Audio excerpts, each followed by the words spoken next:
إن الذكرى تنفع المؤمنين وما خلقت الجن والإنس إلا ليعبدون.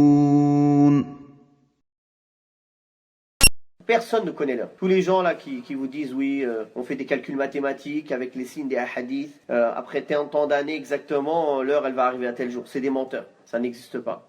Il n'y a qu'Allah qui connaît à quand l'heure. Mais Allah Ta'ala lui a désigné des signes.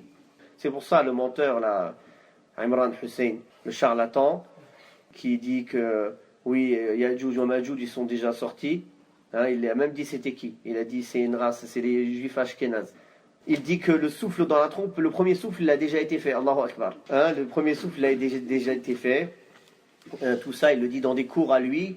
Il y a un cours où il parle de Ya'juj ou Ma'juj, 10 cours sur Internet, là où il parle en anglais. Al-Muhim, cette personne, ça fait plusieurs fois. J'ai déjà parlé de lui dans les cours précédents, il y a longtemps. Mais pour ceux qui ne savent pas, c'est une personne dangereuse, qui ne connaît rien à l'islam. Il ne suit que ses passions et philosophie. C'est quelqu'un qui fait des interprétations. Il utilise l'économie et les connaissances géopolitiques pour faire des interprétations du hadith. La science géopolitique, c'est une science à part.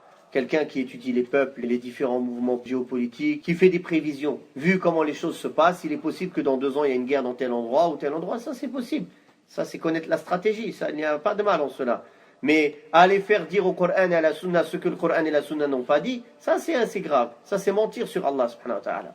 Car les signes de l'heure, ça fait partie de la croyance dans le jour dernier. C'est des choses de l'invisible. Il n'est pas permis à qui que ce soit de venir donner des interprétations de sa part sur cela.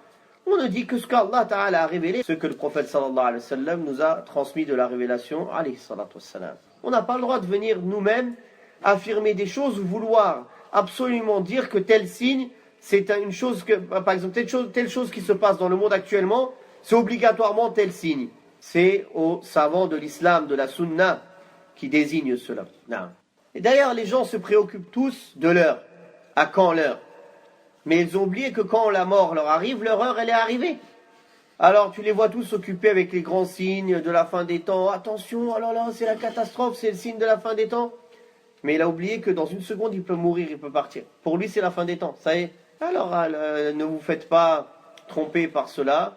Et attention aussi à toutes les vidéos qui sont sur Internet. Que ce soit pour ce sujet ou pour tous les autres sujets. Attention, que ce soit les vidéos, ou les sites, ou les écritures. Sur Internet, on ne prend que des gens de confiance. S'il y a un site qui est géré par des gens de science, par des étudiants en sciences, par des gens de confiance, on prend. Tant qu'on ne sait pas qui gère ce site-là, on ne prend rien. Même s'ils mettent des noms de savants reconnus.